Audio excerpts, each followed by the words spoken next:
to a new video. Today we're going to be landing non-naval planes on an aircraft carrier, and I'm pretty sure the F-86 is not.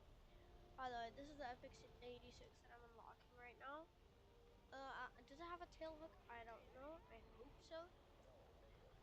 Some non-naval planes have emergency tail hooks, just in case.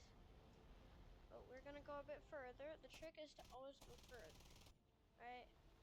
And then to the side, back up. That, gear down. Hope this has an emergency tail hook. Oh no, it doesn't. So we're done. So you can always try.